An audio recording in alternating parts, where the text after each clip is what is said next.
Hello my dear friends, कैसे हो आप सभी। देखते हैं एक महत्वपूर्ण टॉपिक को। देखिए, कल एग्जाम है। एग्जाम से पहले चूंकि गवर्नर गवर्नर जनरल वायसराय, आप जानते हैं कि 1757 से शुरुआत होती है और 1947 तक ये हमारा रहता है। यानी कि एक चीज आप देख रहे हैं कि जहां पर हम मॉडर्न हिस्ट्री की शुरुआत करते हैं, आधुनिक भारत को पढ़ने का शुरुआत करते हैं, वहीं से हमारा गवर्नर गवर्नर जनरल वायसराय की भी शुरुआत हमारी हो जाती है। मोटे तौर पे आप ये चीज जानते हैं। अब चूंकि इनसे संबंधित सारी सारी घटनाएं तो इन्हीं गवर्नर गवर्नर जनरल वायसराय के समय में घटी, कोई भी घटना हो तो टाइम पीरियड तो इन्हीं का ही रहा होगा। तो मैं कोशिश करूंगा आपको 20-25 मिनट के अंदर, आधे घंटे के अंदर, कि बहुत सारी आधुनिक भारत की चीजों को, बहुत इंपॉर्टेंट टॉपिक्स को मैं आपको यहाँ पे रिकवर कराऊं। देखिए, शुरुआत हम करते हैं क्लाइव से संबंधित, है ना। क्लाइव हमारा दिया गया है और क्लाइव बंगाल का पहला गवर्नर बनता। देखिए, पहले गवर्नर बनते थे। 1773 के अंदर आपने देखा गवर्नर जनरल बनने लगे, लेकिन गवर्नर जनरल जो है वो भारत के नहीं थे। वो गवर्नर जनरल जो है वो बंगाल के बना करते थे। और पहला गवर्नर जनरल बनने वाला वारन हेस्टिंग था। जब भारत के गवर्नर जनरल बनने की बारी आई तो वो आपका 1833 के अंदर पहली बार बना था। और पहली बार कौन गवर्नर जनरल बना भारत का? वो आपका विलियम बेंटिक बना। कौन बना? विलियम बेंटिक बना।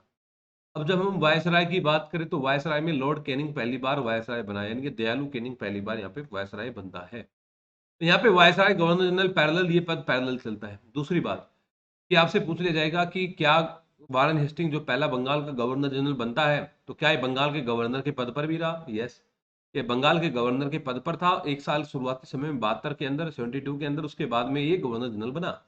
इसी प्रकार विलियम बेंटिंक पहले बंगाल का गवर्नर जनरल हुआ करता था 1828 में। उसके बाद ही 1833 में भारत का गवर्नर जनरल बना। इस बात को आपने ध्यान रखना है।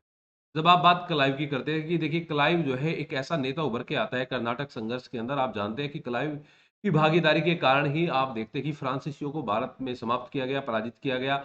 और इधर आप क्लाइव के द्वारा ही वो यहाँ पे रिटर्न कहने मोड में आप देखेंगे कि उन्होंने ही मतलब अपने चालाकी, अपने मतलब माइंड से जो है फ्रांसीसियों को यहाँ पे पराजित किया। उसके बाद में आप देखते हैं कि जो प्लासी की लड़ाई में जो सिराजुद्दौला को समाप्त करना, और उस सिराजुद्दौला के साथ में उसकी समाप्ति के बाद में आप देखते हैं कि मीर जाफर जो कठपुतली शासक था उसको गद्दी पर बैठाना। ये सब क्लाइव के द्वारा ही ये घटना यहाँ पे घटी गई थी। क्लाइव के द्वारा मीर जाफर को गद्दी पर बैठाया जाना। इसके अलावा आप बेदरा की लड़ाई 1759 में देखते हैं, या वांडीवास की लड़ाई तक क्लाइव भी हमारा रहते हैं। क्लाइव को वापस बुला लिया जाता है। उसके बाद में होलवेल, ये वो व्यक्ति था जिनको जो घटना मिलती है कि भाई सिराजुद्दौला ने, कि जिनको ब्लैक कोठरी में कैद किया था, उनमें से बचा हुआ एक व्यक्ति था ये होलवेल। इसी ने, ये कार्यवाहक गवर्नर था ना कि परमानेंट, है ना। ये कार्यवाहक गवर्नर था 1760 के अंदर, ना कि परमानेंट। इसके अलावा आप वेंसी टाट आइए। वेंसी टाट को आप देखिए 1760 टू 1765, 65। आप मेजरली आप यहाँ पे एक चीज देख रहे हैं कि मेजरली आप यहाँ पे देखेंगे कि इसी समय पर हमारा 1761 के अंदर पानीपत की हमारी लड़ाई होती है। और पानीपत की कौन सी लड़ाई होती है? तीसरी लड़ाई होती है। तीसरी लड़ाई होती है। यानी कि आपसे पूछा जाए कि वेंसी टाट के शुरुआती समय में हमारा कौन मराठा पेशवा हुआ करते थे, तो आप बोलोगे कि अब माधव राव हुआ करते थे। बालाजी बाजीराव के मरने के बाद में माधव राव हुआ करते थे। वेंसी टाट के समय में ही हमारी बक्सर की लड़ाई होती है। कब होती है बक्सर की लड़ाई? आप जानते हैं कि 1763 में, 1763 में बक्सर की लड़ाई होती है। तो उस समय में हमारा कौन थे? वेंसी टाट थे। कभी आपसे पूछा जाए कि बक्सर की लड़ाई में अंग्रेजों का नेतृत्व करता कौन था, तो वो मुनरो था, वो एक्टर मुनरो था। कभी आप सोचो कि वेंसी टाट था? वेंसी टाट वहां पे नहीं था। इसके बाद में दोबारा से फिर क्लाइव आता है 1765 में। और दोबारा से जब ये आता है तो दोबारा से आप एक चीज देखते हैं कि इनके द्वारा इलाहाबाद की संधि की जाती है। इलाहाबाद की संधि यहाँ पे की जाती है। और यानी कि द्वैत शासन, आपसे पूछा जाए कि किसके द्वारा, कौन से गवर्नर जनरल के द्वारा लागू किया गया, तो वे द्वैत शासन जो है क्लाइव के द्वारा ही दोबारा से उसको लागू किया गया 1765 के अंदर। 1765 के अंदर, ठीक है। नेक्स्ट आप देखिए वेयरलिस्ट। वेयरलिस्ट ये 1767 टू 69 ये बनता है। और वेयरलिस्ट को आप यहाँ पे देखेंगे कोई ऐसी महत्वपूर्ण घटना तो नहीं घटती है, लेकिन आप 69 में एक घटना घटती है कि मद्रास की संधि होती है। मद्रास की संधि होती है, लेकिन मैंने बताया ना कि सिर्फ बंगाल के गवर्नर बनते थे। पहले क्या होता था, बंगाल के गवर्नर अलग बनते थे, अलग अलग गवर्नर बनते थे मद्रास और बॉम्बे प्रेसिडेंसी की। ठीक है। ये जो एकीकरण के अंदर लाया गया, यानी कि बंगाल के गवर्नर जनरल के अधीन ही इन दोनों गवर्नर को लाया गया, मद्रास और बंगाल बॉम्बे वाले को। ये रेगुलेटिंग एक्ट के माध्यम से लाया गया था। लेकिन आप जानते हैं 1769 में आपकी कंकापुर और ये आपकी जो है इधर मद्रास की संधि हमारी होती है। कर्टियर की बात आप करते हैं 1769 टू 1762 के बीच में कर्टियर ये हमारा आता है। कर्टियर के बारे में भी आप कोई ऐसी महत्वपूर्ण यहाँ पे घटना नहीं घटती है, कोई बस क्रोनोलॉजी में याद रखना है। ये शुरुआती जो है आपकी यहाँ पे क्रोनोलॉजी आएगी, इनसे आपको याद रखना। इसके बाद में हमारा वारन हेस्टिंग आता है। अब वारन हेस्टिंग का 1772 टू 1773 एक साल तो इनका गवर्नर के रूप में रहता है, लेकिन 1773 टू 84 के बीच में जो हमारा है ये आपका बंगाल के गवर्नर जनरल के रूप में रहता है। अब इनके समय में बहुत सारी घटनाएं घटती है, चाहे उसमें बंगाल के अंदर सुप्रीम कोर्ट की स्थापना हो।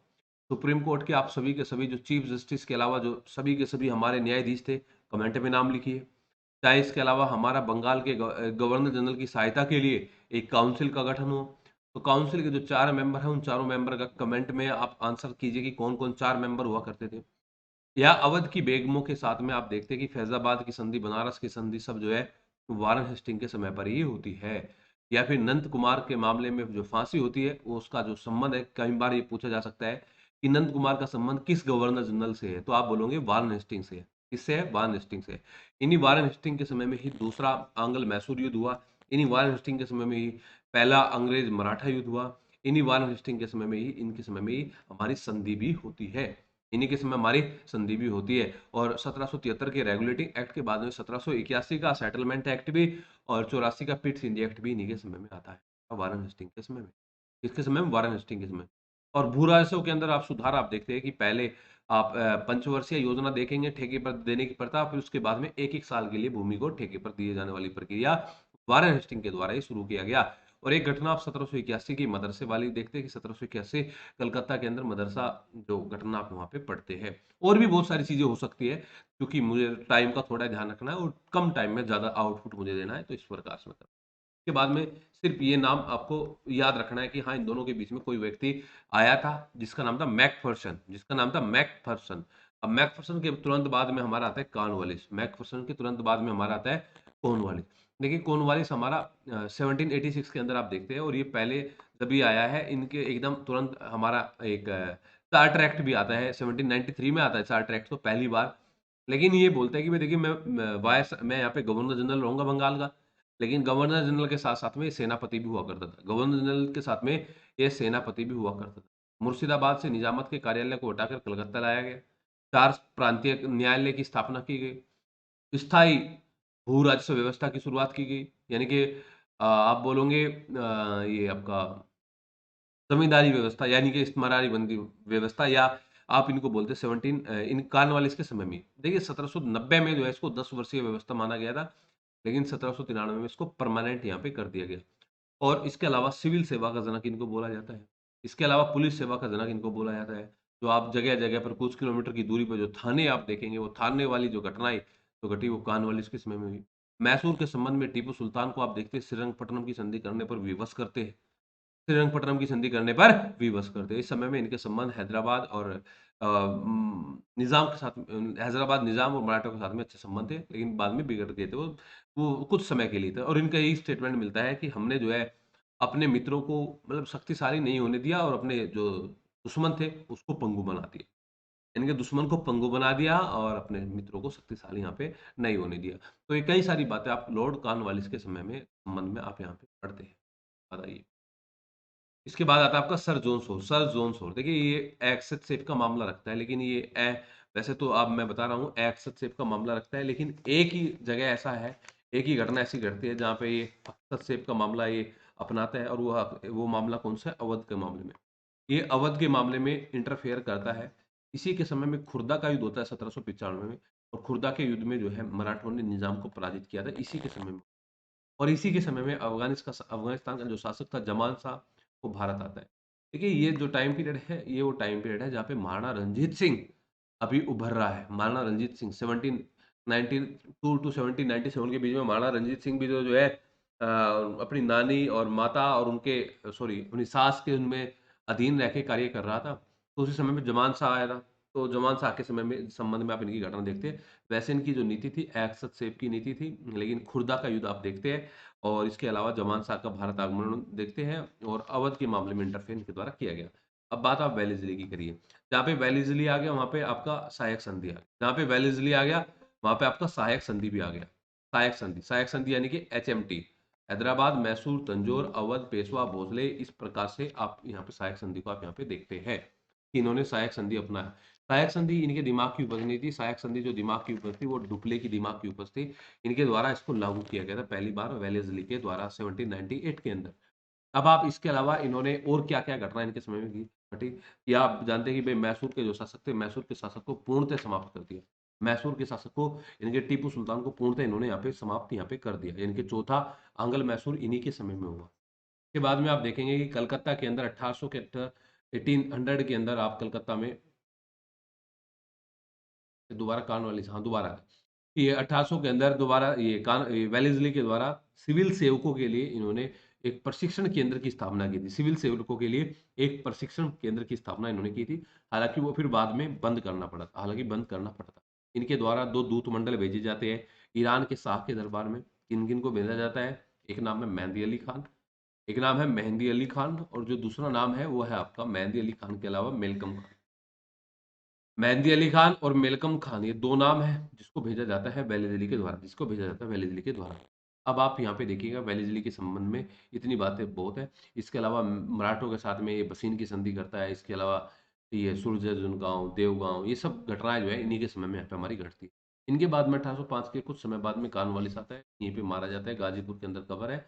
कुछ दोबारा ऐसे कोई घटना इनके समय में नहीं घटती।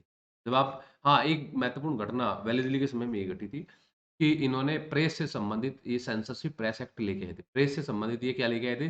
सेंसरशिप प्रेस एक्ट लेके आए थे। यानी कि अब पहले इनको चेक कराना होगा, इनको एक डर था, डर किसका था? डर था इन्होंने नेपोलियन का। तो ये सेंसरशिप प्रेस एक्ट लेके आए थे 99 के अंदर।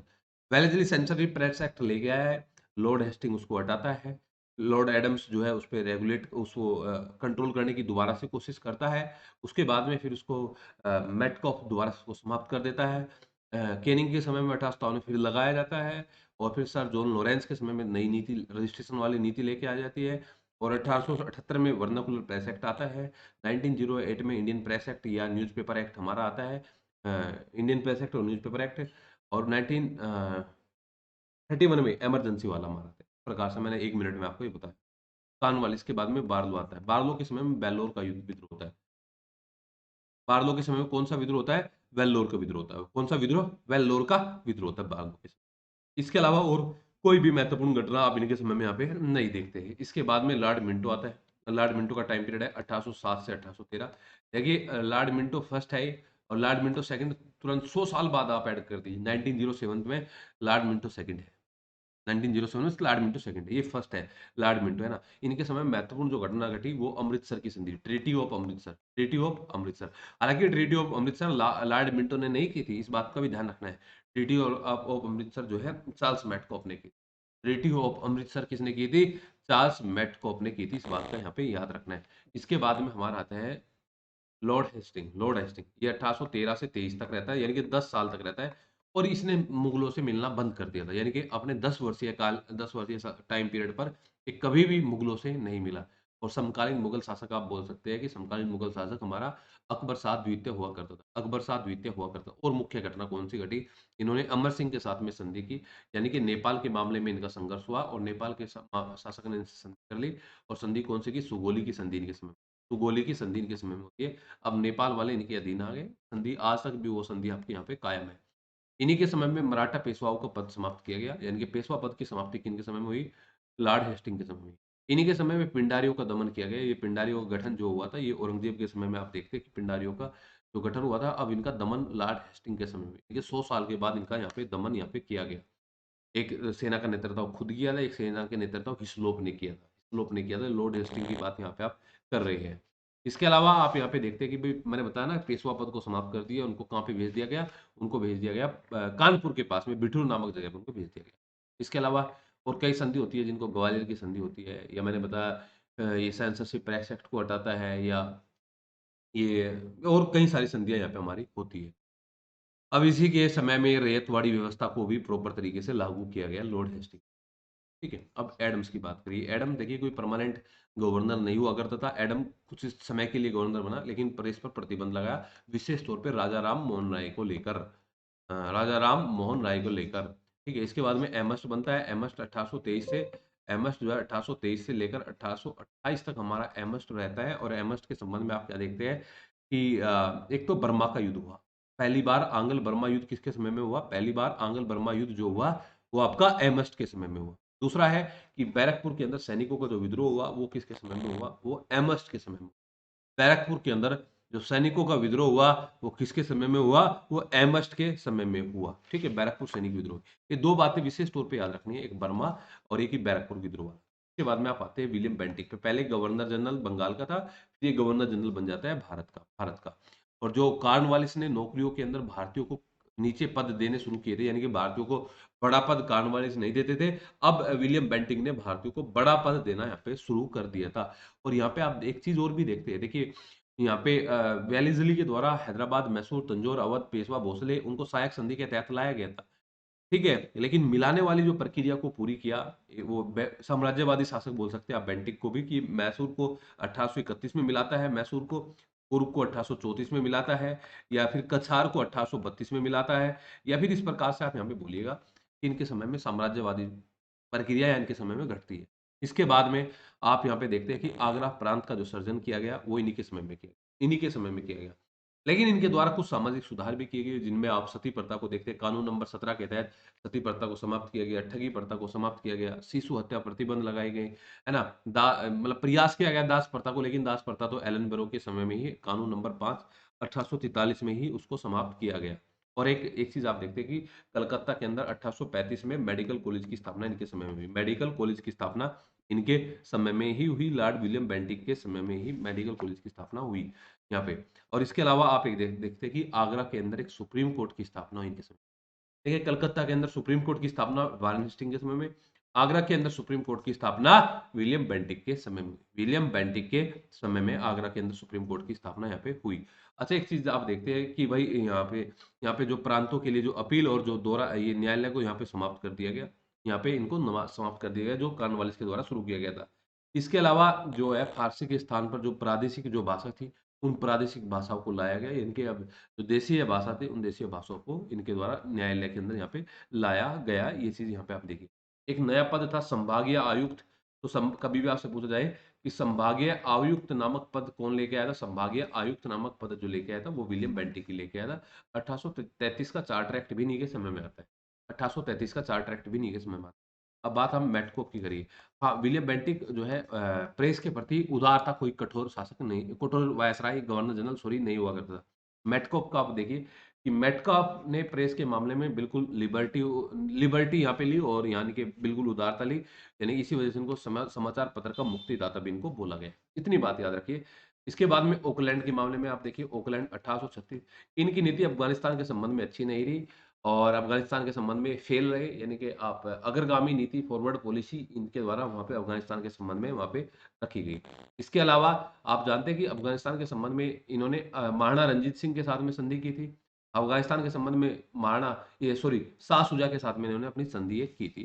ठीक है, ये बात देखिए। दूसरी बात थी कि जो जीटी रोड आज आप देखते हैं, जो मौर्य काल में बना था, मौर्य शेरशाह सूरी रोड जिसको नाम दिया गया, अंग्रेजों के काल में, ग्रांड ऑकलैंड के काल में इसको जीटी रोड इनको नाम यहाँ पे दिया गया। यानी कि आपसे पूछ रहे हैं कि पहला बर्मा युद्ध किसके समय में हुआ? तो अहमद के समय में। पहला ये आपका नेपाल युद्ध तो लॉर्ड हेस्टिंग के समय में। पहला अफगान युद्ध आपका ओकलैंड के समय में, ओकलैंड के समय में, है ना। इनके समय में एक एक कानून और पारित किया गया जिसको आप ब्लैक ब्लैक एक्ट के नाम से जानते हैं। ब्लैक एक्ट के अंदर काले गोरे के अंदर भेदभाव जो था उसको समाप्त यहाँ पे कर दिया गया लॉर्ड इनके समय में। ठीक है। इसके अलावा कि जो मेडिकल की जो पढ़ाई करने के लिए जो बच्चे होते थे वो विदेश जाने के लिए ब्रिटिश संसद ने उसको अनुमति देनी प्रदान कर दी, लेकिन वो भारतीय नहीं होते थे। आपने देखा ना 1833 में भारतीयों को बोला कि सिविल सर्विस में जा सकते हैं, लेकिन कितने भारतीय गए वो आप 1860 के दशक में भी नहीं देखते कि 1860 के दशक में भी बहुत ही है ना। तीर्थ यात्रा कर इन्होंने बंद कर दी, ये बात याद रखनी इंपॉर्टेंट है। तीर्थ यात्रा कर इनके द्वारा बंद कर दिया गया। किसके द्वारा बंद कर दिया गया? ओकलैंड के द्वारा बंद कर दिया। इसके बाद में आप एलन बेरो को देखते हैं कि एलन बेरो के समय में क्या हुआ। एलन बेरो के समय में आपका जो है, सबसे पहली बात तो कानून नंबर 5 के तहत दास्ता को समाप्त कर दिया गया, दास्ता को समाप्त कर दिया गया। और दूसरी बात है कि सिंध का विलय किया गया, चार्ल्स नेपियर के सिंध का विलय किया गया। इसके समय में किया गया सिंध का विलय, ये इनके यहाँ पे इनके समय में किया गया। और इसके अलावा आप ग्वालियर को जो है ग्वालियर को इनके द्वारा हड़पा गया, ग्वालियर को इनके द्वारा यहाँ पे हड़पा गया। ये चीज आप यहाँ पे एलन ब्रो के समय में देखते हैं। इसके बाद आप होर्डिंग के बारे में आइए, होर्डिंग के बारे में। देखिए ये लॉर्ड होर्डिंग फर्स्ट है, Lord hoarding second, Minto second के बाद में लॉर्ड होर्डिंग आएगा, जब राजधानी परिवर्तन होती है, ये कई सारी घटना घटती है, तब आता है। तो लॉर्ड होर्डिंग जो आप ये देख रहे हैं, ये पंजाब के युद्ध के समय में कौन थे, तो ये लॉर्ड होर्डिंग फर्स्ट थे, जो पंजाब के समय में युद्ध हुए हैं, दो युद्ध हुए हैं, जो मेनली आप देखते हैं 45-40 के। तो पहले वाले के समय में तो यही थे, उसके बाद में ये चेंज हो जाते हैं। हालांकि आप इनका टाइम पीरियड 44 से 48 के बीच का आप इनका टाइम पीरियड यहाँ पे होर्डिंग का आप टाइम पीरियड यहाँ पे देखते हैं। और इन्हीं के समय में नमक विद्रोह हुआ, इन्हीं के समय में यहाँ पे जो है नियुक्तियों के अंदर अंग्रेजी भाषा को अनिवार्य कर दिया गया। यानी कि अंग्रेजी भाषा को कंपलसरी किसने किया, लॉर्ड हार्डिंग ने किया। अंग्रेजी भाषा को कंपलसरी किसने किया, तो लॉर्ड हार्डिंग के द्वारा यहाँ पे किया गया। ठीक है, और इसके अलावा और यहाँ पे कोई ज्यादा मोटी बात यहाँ पे आप नहीं देखनी है। इसके बाद आप आ रहे हैं लॉर्ड डलहौजी पे, लॉर्ड डलहौजी पे। तो डलहौजी के समय में आप क्या देखते हैं कि डलहौजी के संबंध में आप महत्वपूर्ण घटना है कि हमारा ये विलय की नीति, या विलय की नीति के साथ साथ में आप बोल सकते हैं व्यपगत का सिद्धांत। व्यपगत का सिद्धांत कैसे, जैसे कि सतारा का, नागपुर का, या सतारा का, जैतपुर का, संबलपुर का, ये बगाट का, या झांसी का, इनका सबका जो विलय डलहौजी के द्वारा किया गया, तो विलय किया गया। भाई ये इंपॉर्टेंट क्वेश्चन है, अक्सर यहाँ से एग्जाम में यहाँ कभी पूछा है, नागपुर का शासक कौन हुआ करता था, तो रघुजी भोसले हुआ करता, सतारा का कौन हुआ करता, अप्पा साहिब हुआ करता था, यानी कि झांसी का गंगाधर राव हुआ करता था। तो इस प्रकार से देखिए, सभी के प्रति इन्होंने व्यक्तिगत का सिद्धांत नहीं अपनाया था, सभी के प्रति नहीं, कुछ के साथ में युद्ध वाला सिद्धांत अपनाया था, किसके साथ में, जो है आपका, इनके अलावा, युद्ध के अलावा भी जो है भाई पंजाब के साथ में युद्ध का संबंध अपनाया था, किसी के साथ में व्यक्तिगत का सिद्धांत अपनाया था। तो अलग अलग नीति इनकी अपनी हुआ करती थी। के बाद में आप इनका डलहौजी के समय में ही आप ये और देखिए कि बर्मा का जो पहला युद्ध एमस्ट के समय में हुआ था, तो बर्मा का जो दूसरा युद्ध हुआ वो किसके समय में हुआ, वो डलहौजी के समय में ही हुआ। बर्मा का जो दूसरा युद्ध है वो किसके समय में हुआ है, यहाँ पे डलहौजी के समय में हुआ। इनाम कमीशन का गठन, इनाम कमीशन का गठन किसके समय में गठित हुआ, इनाम कमीशन, तो लॉर्ड डलहौजी के समय में, लॉर्ड डलहौजी के समय में। और यहाँ पे तोपखाना जो है कलकत्ता से ट्रांसफर करके तोपखाने को कहाँ पे ला दिया गया, तोपखाने को मेरठ के अंदर ला दिया, तोपखाने को मेरठ के अंदर यहाँ पे ला दिया गया। शिक्षा के अंदर भी ये चेंज लेके आते हैं। पहली बार वुड डिस्पैच इन्हीं के समय में आता है, वुड डिस्पैच इन्हीं के समय में आता है। जो विश्वविद्यालय आप कलकत्ता बंगाल और सॉरी कलकत्ता और ये मद्रास और बॉम्बे प्रेसिडेंट विश्वविद्यालय आप देखते हो, वो इन्हीं के समय में यहाँ पे हमारे बनते हैं, इन्हीं के समय में हमारे यहाँ बनते हैं। इसके अलावा आप यहाँ पे डाक पोस्ट आप देखते हैं, या तार सिस्टम आप यहाँ पे देखते हैं, या सिंचाई नहर आप यहाँ पे देखते हैं। ये सब कार्य जो है डलहौजी के द्वारा ही यहाँ पे किए गए, डलहौजी के द्वारा यहाँ पे किए गए। और 1853 का जो एक्ट आता है, और उसी में भारतीयों को भी मौका दिया जाने लगा कि यानी कि अब भारतीय भी उसमें पार्टिसिपेट कर सकते हैं। इसके बाद में आप कैनिंग को आइए, कैनिंग पहले गवर्नर जनरल हुआ करता था भारत का, उसके बाद 1857 की क्रांति के बाद में इनको ही वायसराय बना दिया गया, इनको ही वायसराय बना दिया गया। तो कभी कई बार डाउट हो जाता है विधवा पुनर्विवाह वाला, कि विधवा पुनर्विवाह कानून किसके समय में बना था, डलहौजी में, और केनिंग में डाउट होता है, तो आपने याद रखना है किसके समय में बना था, तो आपका केनिंग के समय में बना था। किसके समय में बना था, केनिंग के समय में। एक पद इनके समय में भी आया था, महालेखा परीक्षक, महालेखा परीक्षक जो पद आया था, वो केनिंग के समय में भी बना था। जैसे मैंने ना संभागीय आयुक्त का पद बना था, तो महालेखा परीक्षक इनके समय में। इसके अलावा आप यहाँ पे देखते हैं कि जो आईपीसी आज आप देख रहे हैं, जिसको मैकाले के द्वारा शुरुआत किया गया 1835 में, जो आईपीसी बन के तैयार हुई 1861 में, इंडियन पेनल कोड, वो इन्हीं के समय में ही तैयार हुई थी, इन्हीं के समय में वो तैयार यहाँ पे हुई थी। ठीक है, इसके बाद में आप यहाँ पे और देख सकते हैं कि भाई 1861 का जो अधिनियम आया था आपका, उसमें पोर्टफोलियो प्रणाली की शुरुआत हुई थी केनिंग के समय में। इसके समय में केनिंग, या दयालु केनिंग बिन को बोला जाए, दयालु केनिंग बिन को बोला जाए, है ना। और इन्होंने सैनिकों के लिए श्वेत विद्रोह इनके समय में हुआ था, क्योंकि इन्होंने सैनिकों के लिए जो है डाक सुविधा को समाप्त कर दिया था, जो ब्रिटिश सैनिक है उनके लिए समाप्त कर दिया सैनिक विद्रोह। ठीक है, सॉरी भारतीयों के लिए। हाँ, अंग्रेजों ने भी विद्रोह किया था, क्योंकि वो वेतन के मामले को लेकर, वेतन के मामलों को लेकर। अब इनके बाद में आइए बात एल्गिन की। एल्गिन जो है हमारा 1862 1862 टू 1863 के अंदर हमारा एल्गिन आता है। और यहाँ पे मेन बात जो आप यहाँ पे देख रहे हैं, मेन बात ये है वावी आंदोलन से संबंधित एक बात आती है, बस वावी आंदोलन की, वो वावी आंदोलन की बात यहाँ पे आपने याद रखना है। इसके बाद में आती है सर जॉन लॉरेंस की। देखिए सर जॉन लॉरेंस को भारत का रक्षक का टाइटल दिया गया, भारत का रक्षक। सर जॉन लॉरेंस को क्या टाइटल दिया गया है, भारत का रक्षक। सर जॉन लॉरेंस को कौन सा टाइटल दिया, भारत का रक्षक, इनको टाइटल यहाँ पे दिया है। इनकी अफगानिस्तान के मामले में जो नीति थी, वो हस्तक्षेप की नीति, इंटरफेयर वाली नीति इनके नाम में हाँ, एक चीज़ आप देखते हैं कि भाई कैनिंग के समय में एक अकाल आयोग गठित हुआ था, जिस अकाल आयोग को आप जानते हैं कि हमारा स्मिथ समिति के नाम से गठित हुआ था और कैनिंग के समय में ही हमारा नील आंदोलन हमारा, वहीं सर लॉरेंस के समय में कैंप बेल आयोग हमारा गठित होता है। कैंप बेल आयोग यहाँ पे हमारा गठित होता है और इसी के साथ-साथ में भारत और यूरोप के बीच में प्रथम जो समुद्री टेलीग्राफ की जो शुरुआत होती है, वो किनके समय में होती है? समुद्री टेलीग्राफ की शुरुआत भी हमारी लॉरेंस के समय में। इसके बाद मेयो आता है। मेयो और मेयो का नाम आते ही दिमाग में आता होगा कि भारत में ही इनकी मृत्यु हुई। हाँ, बिल्कुल सही बात है। भारत में ही लॉर्ड मेयो की मृत्यु हुई, अंडमान निकोबार के अंदर।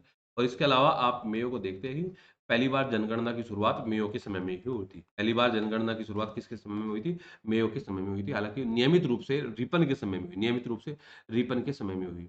ठीक है, इसके अलावा आप यहाँ पे देखते हैं कि केंद्रीय और वित्तीय जो ये अपनी वित्त व्यवस्था का जो पृथक्करण किया गया, वो किसके समय में किया गया? केंद्रीय और वित्त व्यवस्था का पृथक्करण वो लॉर्ड मेयो के समय में किया गया, वो लॉर्ड मेयो के समय में किया गया और इलाहाबाद में मेयो सेंट्रल कॉलेज की स्थापना इन्हीं के समय में हुई और अजमेर के अंदर भी मेयो महाविद्यालय इन्हीं के समय में बना। तो इतनी बात आप यहाँ पे याद रखिएगा और इन्हीं के समय में आप एक दो विद्रोह भी आप यहाँ पे देखते हैं। उसके बाद में नॉर्थ बुक आता है, नॉर्थ बुक। ये नॉर्थ बुक जो हमारा है नॉर्थ बुक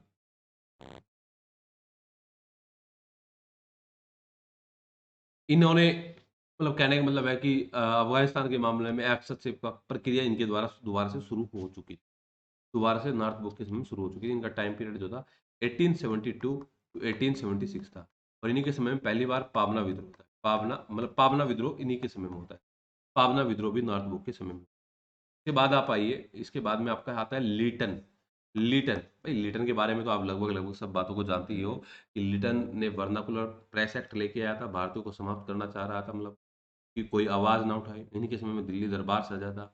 इन्हीं के समय में आयु को घटाया गया था। जो सिविल सर्वेंट थे उनकी आयु को यहाँ पे घटाया गया था। इन्हीं के समय में जो है यहाँ पे आप यहाँ पे देखेंगे आर्म्स एक्ट लेके आए थे। ये लिटन के समय में ही यहाँ पे आर्म्स एक्ट यहाँ पे देखते हैं आया था। और इन्हीं के समय में अफ़गानिस्तान के साथ में दूसरा संघर्ष होता है, जिसके बाद में गंडमक्की संधि होती है, जिसमें जहाँ पे गंडमक्की संधि हमारी यहाँ पे होती है अफ़गानिस्तान के मामले को लेकर, आप यहाँ पे देखिएगा। और इसके बस मेन बात यही है और इन्हीं के समय में आप यहाँ पे देखेंगे कि अलीगढ़ के अंदर एक संस्थान की शुरुआत वो तो पहले ही हो गई थी। अब रिपन की बात करिए, रिपन की। तो वर्नाकुलर प्रेस एक्ट को ये समाप्त कर देते हैं। पहली बार कारखाना अधिनियम इन्हीं के समय में जो बेंटिंक ने मैसूर वगैरह को मिलाया था उनको उनको हटा देते हैं, अब उनको निकाल देते हैं। इन्हीं के समय में पहली बार अकाल संहिता गठित हुई थी। अकाल संहिता इन्हीं के समय में गठित हुई थी। है ना? इनके समय में जो एजुकेशन से रिलेटेड जो आयोग बना था, हंटर आयोग, वो इन्हीं के समय में बना था। देखिए वुड डिस्पैच आयोग डलहौजी के समय में, हंटर आयोग इनके समय में और विश्वविद्यालय रेलवे कमीशन करजन के समय में आया था। सैटलर आयोग जो है 1817 में आया था और इस प्रकार से आपने कमीशन भी यहाँ पे आप अपने देख रहे हैं। अब इसके रिपन के समय में ही इल्बर्ट बिल विवाद घटना घटती है। इल्बर्ट बिल विवाद घटना घटती है और स्थानीय स्वशासन का काल किसका काल है? स्थानीय स्वशासन का काल लॉर्ड रिपन का काल है। स्थानीय स्वशासन का काल लॉर्ड रिपन का काल है। इसके बाद में आप लॉर्ड डफरिन को देखिए, लॉर्ड डफरिन को देखिए। डफरिन के समय में डफरिन वही थे जिनके समय में कांग्रेस की स्थापना। डफरिन वही थे जो बर्मा युद्ध पहला, अहमस दूसरा, डलहौजी और तीसरा डफरिन के समय में हमारा बर्मा युद्ध होता है। इनके समय में हुआ था। इनके समय में जो है पहली बार पंजाब के अंदर एक एक्ट लेके आया जाता है। इन्हीं के समय में पहली बार जो है इलाहाबाद विश्वविद्यालय की स्थापना। ठीक है, रिपन के समय में पंजाब विश्वविद्यालय स्थापित होता है और डफरिन के समय में इलाहाबाद विश्वविद्यालय हमारा स्थापित होता है। उसके बाद में लैंसडाउन आई और लैंसडाउन के समय में आप क्या घटना देखते हैं? लैंसडाउन के समय में एक तो एक्ट ही आया था, जैसे कि 1872 में एक एक्ट आया था ना, नेटिव मैरिज एक्ट। तो इनके समय में 1891 में मालाबारी एक्ट आया था, जिसमें विवाह की बच्चों की विवाह की जो उम्र है उसको बढ़ाया गया था, 10 से 12 साल इसको यहाँ पे किया गया था। इनके सम्मति आयु अधिनियम जिसको यहाँ पे बोला गया है। अफगानिस्तान के मामले में जो डूरंड आयोग बना था, आपका डूरंड जो कमीशन बना था, वो किसके समय में बना था? लैंसडाउन के समय में ही बना। इंपॉर्टेंट चीजें हैं, इनको ध्यान रखना है। एग्जाम में क्वेश्चन बन सकता है, एग्जाम में क्वेश्चन बन सकता है। और सिविल सेवाओं के अंदर विभाजन की प्रक्रिया तो वैसे तो डफरिन के समय में बोलनी शुरू हुई थी, लेकिन लैंसडाउन के समय में देखते हैं कि भाई आईएएस के नीचे भी जो हमारा प्रांतीय है या सबऑर्डिनेशन जो सर्विसेज है, वो भी प्रक्रिया यहाँ पे हमारा एक कमीशन बनता है लैंसडाउन के समय में। उस कमीशन को बताइए कौन सा कमीशन है, कमेंट में क्या कमीशन वो हमारा बनता है। और इनके समय में आप दूसरी बार देखते हैं, दूसरी बार इनके समय में जनगणना हमारी होती है, दूसरी बार जनगणना हमारी होती है और पहली बार अप्रत्यक्ष निर्वाचन पद्धति की शुरुआत हुई 1892 के एक्ट में, इन्हीं के समय में हो जाती है। इसके बाद में आप आइए एल्गिन द्वितीय, एल्गिन द्वितीय, एल्गिन द्वितीय। तो सबसे पहली बात एल्गिन द्वितीय के समय में एक अकाल पड़ा था, जैसे मैं बताया ना अकाल पड़ा था। तो अकाल कौन सा पड़ा था? अकाल आप बताइए कौन सा अकाल? एल्गिन द्वितीय के लोयल एल्गिन जो अकाल पड़ा था उस पर एक कमीशन गठित हुआ था। तो आप लोयल कमीशन के नाम से जानते हैं। कौन से कमीशन के नाम से जानते हैं? लोयल कमीशन के नाम से आप उस को आप यहाँ पे जानते हैं। इसके बाद में आप यहाँ पे देखिए एक तो यही बनता है, एक दूसरा इसके अलावा एल्गिन द्वितीय के समय में हमारा जो है वंदे मातरम 1896 के अंदर अधिवेशन में जो पहली बार जो गाया गया वो एल्गिन द्वितीय के समय में ही हमारा यहाँ पे गाया गया, एल्गिन द्वितीय के समय। और इसी वायसराय का एक स्टेटमेंट मिलता है कि भारत को तलवार के बल पर जीता है और तलवार के बल पर ही इनको यहाँ पे रखा जाएगा, तलवार के बल पर इनको यहाँ पे रखा जाएगा। ठीक है, एक प्रकार से इकोनॉमिस्ट था, कभी आपसे पूछ ले जाए कि इकोनॉमिस्ट कौन सा वायसराय था, तो एल्गिन द्वितीय ही ये हुआ करता था। और भारतीय सेना का एकीकरण किया जैसे सेनापति के मामले में। हालांकि करजन के मामले में विवाद रहता है, करजन किचनर विवाद। और इसके तुरंत बाद आता है हमारा करजन, इसके तुरंत बाद आता है हमारा Lord Curzon. Lord Curzon, Lord Curzon के मामले में आप देखेंगे कुछ नेगेटिव पॉइंट कुछ पॉजिटिव पॉइंट आप यहाँ पे लॉर्ड कर्जन के मामले में देखेंगे कि एजुकेशन के मामले में रेले कमीशन आता है, इसमें दो भारतीय को सैयद हुसैन बिलग्रामी और गुरदास बैनर्जी को भी यहाँ पे शामिल किया जाता है। पुलिस विभाग के मामले में भी एंडर फ्रेजर के संबंध में एक यहाँ पे कमीशन हमारा गठित होता है, सीआईडी की स्थापना इन्हीं के समय में होती है। तीसरा आप देखते हैं अकाल आयोग, मैकडोनाल्ड आयोग, मैकडोनाल्ड आयोग किनके समय में गठित हुआ? तो लॉर्ड कर्जन के समय में ही हुआ था। एग्रीकल्चर के संबंध में भी आप देखते हैं कि कृषि इंस्पेक्टर जनरल की शुरुआत लॉर्ड कर्जन के समय में हुई थी। या फिर एग्रीकल्चर में जो पूसा है इनके समय में ही गठित हुआ था, पूसा भी है ना। इसके बाद आप अब इनकी जो इनके साथ में तिब्बत वाले मामले में आप देखिए कि तिब्बत वाले मामले में यंग हस्बैंड अभियान तिब्बत मामले में लॉर्ड कर्जन के समय में यहाँ पे हमारा गया था। लॉर्ड कर्जन के समय में तिब्बत यहाँ पे। और पुरातत्व के मामले में आप पुरातत्व का जनक भी बोल सकते हैं लॉर्ड कर्जन को, इनके द्वारा ही शुरुआत की है पुरातत्व का। और बंगाल विभाजन की घटना किसके समय में घटी? कोरजन के समय में घटी। और यहाँ पे कर्जन किचनर विवाद, किचनर का विवाद किसके समय में था? तो किचनर का विवाद कर्जन के साथ हुआ करता था। अब आप इसके बाद में लॉर्ड मिंटो द्वितीय देख लीजिए एक बार। लॉर्ड मिंटो द्वितीय जो है हमारा ये 5 से 10 तक का था। तो बंगाल विभाजन के बाद में स्वदेशी आंदोलन, सूरत फूट या ये सब घटनाएं जो है आप इन्हीं के समय में इन्हीं के समय में सूरत फूट या 1909 का जो ये पार्लियामेंटो सुधार है इन्हीं के नेतृत्व में आया था। में एक भारतीय को भी शामिल किया गया था। इन्हीं के समय में बाल गंगाधर तिलक को मांडले के अंदर जेल हुई थी। इसके बाद में लॉर्ड हार्डिंग द्वितीय आते हैं। लॉर्ड हार्डिंग द्वितीय 1910 टू 1916 के अंदर आते हैं। और लॉर्ड हार्डिंग द्वितीय के समय में आप यहाँ पे देखते हैं कि दिल्ली दरबार दोबारा से लगता है या फिर राजधानी दोबारा से परिवर्तन होती है या फिर यहाँ पे एक केस होता है, उस केस के अंदर बाल मुकुंद को फांसी दी जाती है। नंद कुमार नहीं है, बाल मुकुंद है, बाल मुकुंद। नंद कुमार के समय में बाल हस्टिंग और बाल मुकुंद के समय में यहाँ पे लॉर्ड द्वितीय, यहाँ पे द्वितीय, ठीक है। और यहाँ पे लॉर्ड चेम्सफोर्ड, लॉर्ड चेम्सफोर्ड आप यहाँ पे देखिएगा, चेम्सफोर्ड, चेम्सफोर्ड, चेम्सफोर्ड 16 से 21 तक आप यहाँ पे देखिएगा, 16 से 21। तो जलियांवाला बाग घटना या फिर आप ये रोल टैक्ट वाली घटना, खिलाफत मूवमेंट, असहयोग का आंदोलन, सब इन्हीं के समय में होता है। इन्हीं के समय में इंडियन लिबरल फेडरेशन की स्थापना इन्हीं के समय में होती है।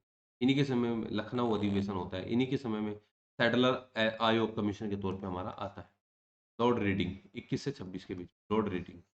तो आप देखिएगा असहयोग आंदोलन को वापस किसके समय में लिया गया? तो असहयोग आंदोलन वापस इन्हीं के समय में लिया गया। और ये जो वायसराय आया ये यहूदी था। ये वायसराय कौन था? ये वायसराय हमारा यहूदी हुआ करता था। इन्हीं के समय में आप देखिएगा भारत में पहली बार जो सिविल सेवा की जो परीक्षा है वो पहली बार यहाँ पे भारत के अंदर हुई थी। इन्हीं के समय में स्वामी श्रद्धानंद की हत्या की गई। इन्हीं के समय में स्वामी श्रद्धानंद की हत्या की गई थी। इन्हीं के समय में काकोरी घटना घटती, इन्हीं के समय में काकोरी घटना के बाद आइए इरविन पे। इरविन के समय में क्या घटना घटी? 26 से 31।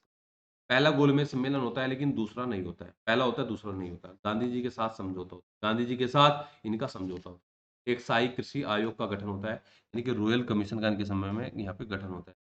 और यही नेहरू रिपोर्ट इन्हीं के समय में आता है। सर्वदलीय सम्मेलन इन्हीं के समय में गठित होता है। लोक सुरक्षा विधेयक इन्हीं के समय में आता है या फिर दीपावली घोषणा इन्हीं के समय में हमारी आती है। और जो कॉन्स्पिरेसी है, लाहौर षड्यंत्र केस वाली कॉन्स्पिरेसी इन्हीं के समय में गठित होती है। और इन्हीं के समय में गांधी जी को ये शुरुआती समय में यरबदा के अंदर जेल हुई थी, जेल हुई थी, जेल हुई थी, जेल हुई थी।